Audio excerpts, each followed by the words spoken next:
आज हम एक ऐसे विषय पर बात करने वाले हैं जिसके नाम से ही अक्सर लोगों के मन में एक डर सा बैठ जाता है। एचआईवी।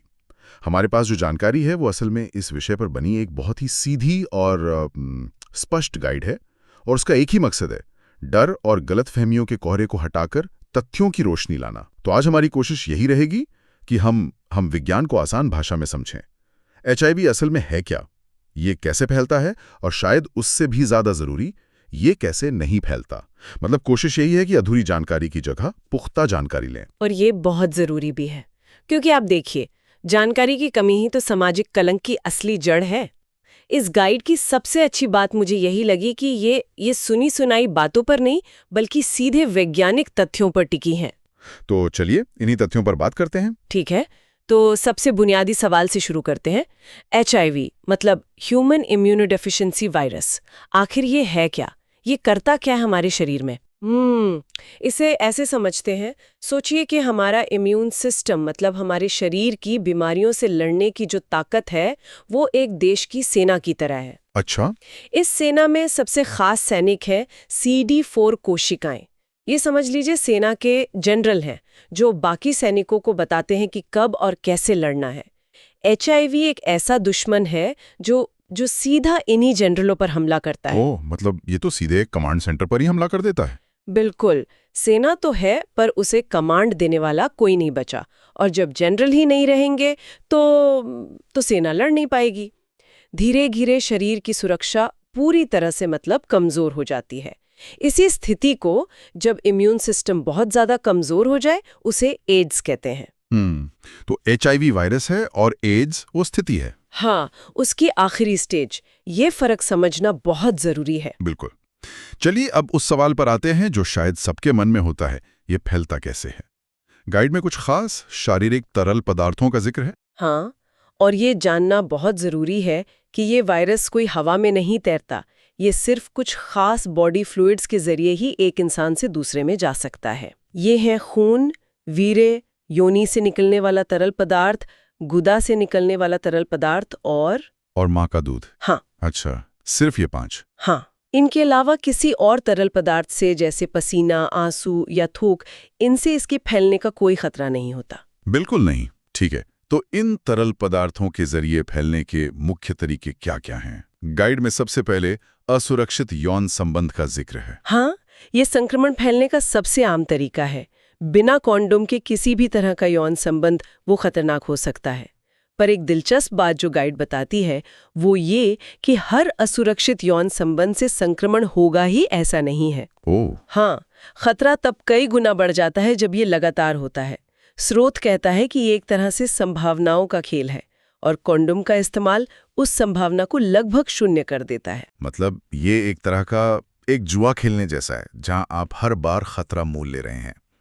अच्छा, दूसरा बड़ा कारण बताया गया है संक्रमित सुई या सिरिंज का इस्तेमाल। हाँ, और हम अक्सर इसे सिर्फ नसों के जरिए नशा करने वालों से जोड़कर देखते हैं, है ना? बिल्कुल। पर गाइड एक बहुत जरूरी बात बताती है, ये सिर्फ उन तक सीमित नहीं है।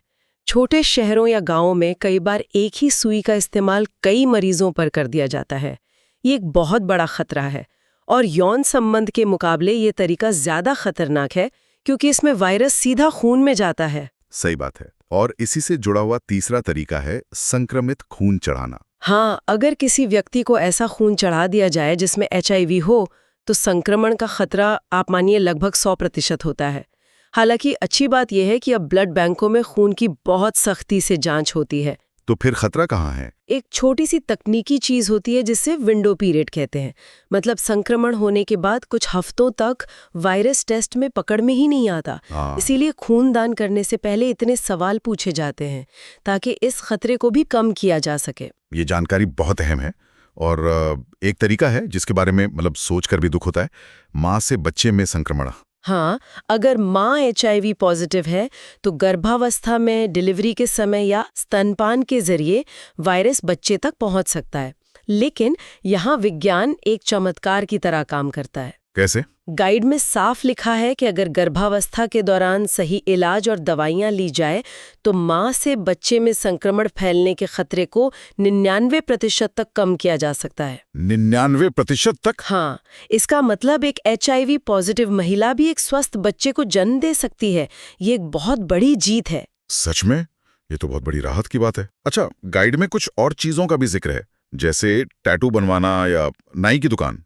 ये मेरे दिमाग में कभी इस तरह से नहीं आया था। और इसीलिए ये जानना जरूरी है ना, अगर टैटू बनाने वाली सुई या नाई का ब्लेड अगर वो साफ नहीं है और उसका इस्तेमाल किसी संक्रमित व्यक्ति पर हुआ हो तो खतरा बन सकता है। सिद्धांत वही है, संक्रमित खून का किसी घाव से सीधा संपर्क में आना। ठीक है, तो ये तो हुई फैलने की बात, जो मतलब बहुत खास और सीमित तरीकों से होती है। लेकिन मुझे लगता है डर का एक बड़ा हिस्सा उन चीजों से जुड़ा है जिनसे ये नहीं फैलता। बिल्कुल, और ये इस पूरी चर्चा का शायद सबसे जरूरी हिस्सा है। यहीं से तो सामाजिक भेदभाव शुरू होता है। हाँ, तो चलिए एक एक करके इन मिथकों को तोड़ते हैं। सबसे पहला डर, क्या ये छूने से फैलता है? हाथ मिलाने से, गले लगने से? बिल्कुल नहीं। HIV त्वचा के जरिए शरीर में जा ही नहीं सकता, तो हाथ मिलाने, गले लगने से, किसी के पास बैठने से कोई खतरा नहीं है। जीरो। और साथ खाने पीने का क्या? एक ही थाली में खाना, एक ही गिलास से पानी? उससे भी कुछ नहीं होगा। जैसा हमने पहले कहा, ये थूक से नहीं फैलता, वायरस पेट में जाते ही मर जाता है, तो साथ खाना पीना पूरी तरह से सुरक्षित है। अच्छा, और एक बहुत बड़ा मिथक है मच्छर के काटने को लेकर, कि अगर एक मच्छर किसी HIV पॉजिटिव को काटकर फिर किसी और को काट ले तो? बहुत अच्छा सवाल है। इसका जवाब ये है कि HIV का वायरस मच्छर के पेट में जिंदा ही नहीं रह पाता, वो पच जाता है। वो पच जाता है? हाँ, वो मलेरिया या डेंगू के वायरस जैसा नहीं है, तो ये डर भी पूरी तरह से बेबुनियाद है। और खांसने, छींकने या एक ही टॉयलेट इस्तेमाल करने से? उनसे भी कोई खतरा नहीं। ये कोई हवा से फैलने वाली बीमारी नहीं है, और टॉयलेट सीट से भी इसका संक्रमण नहीं हो सकता। अगर हम इन सब बातों को एक साथ देखें तो संदेश बिल्कुल साफ है। HIV रोजमर्रा के सामाजिक जीवन से, साथ रहने से, काम करने से बिल्कुल नहीं फैलता। डर की असली वजह वायरस नहीं, अज्ञानता है। बिल्कुल सही कहा। डर दूर होता है तभी तो हम समाधान की तरफ बढ़ते हैं। तो अब बात करते हैं लक्षणों, बचाव और इलाज की। अगर किसी को संक्रमण हो जाए तो क्या कोई शुरुआती लक्षण होते हैं? संक्रमण के कुछ हफ्तों बाद कुछ लोगों को फ्लू जैसे लक्षण हो सकते हैं, बुखार, गले में खराश, थकान। लेकिन ये लक्षण इतने आम हैं कि ये किसी भी दूसरी बीमारी के हो सकते हैं, और कई बार तो सालों तक कोई लक्षण ही नहीं दिखता। तो फिर पता कैसे चलेगा? इसीलिए गाइड एक बात पर बहुत जोर देती है, लक्षणों के आधार पर कभी कोई नतीजा न निकालें। HIV का पता लगाने का सिर्फ और सिर्फ एक ही पक्का तरीका है, ब्लड टेस्ट। ठीक है, और बचाव के तरीके वो भी उतने ही सीधे होंगे फिर तो? हाँ, बचाव के नियम बहुत स्पष्ट हैं। पहला, यौन संबंध के दौरान हमेशा कॉन्डोम का इस्तेमाल करें, ये सबसे जरूरी है। दूसरा, सुई या सिरिंज कभी किसी के साथ साझा ना करें। तीसरा, खून चढ़वाने से पहले सुनिश्चित करें कि वो सुरक्षित हो। और चौथा, अगर कोई महिला गर्भवती है तो उसे अपना HIV टेस्ट जरूर करवाना चाहिए। और अब वो सवाल जिस पर आकर शायद पूरी चर्चा टिक जाती है, क्या HIV का कोई इलाज है? देखिए, अगर इलाज से आपका मतलब है वायरस को शरीर से जड़ से खत्म करना, तो उसका जवाब है अभी नहीं। ऐसा कोई इलाज फिलहाल मौजूद नहीं है। लेकिन, और ये लेकिन इस कहानी का सबसे बड़ा हीरो है, हमारे पास है ART यानी एंटी रेट्रोवायरल थेरेपी नाम की दवाइयाँ। ART, ये काम कैसे करती हैं? ये दवाइयाँ उस वायरस को शरीर के अंदर अपनी संख्या बढ़ाने से रोक देती है।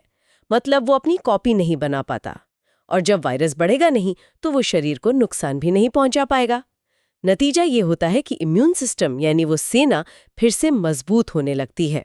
ये तो कमाल की बात है। लेकिन एक आम इंसान के लिए क्या ये दवाइयाँ आसानी से मिल जाती हैं? बहुत महंगी होंगी। ये बहुत जरूरी सवाल है। भारत में सरकारी कार्यक्रमों के तहत ये दवाइयाँ मुफ्त मिलती हैं, और आज की जो आधुनिक दवाइयाँ हैं उनके साइड इफेक्ट्स भी बहुत कम हो गए हैं।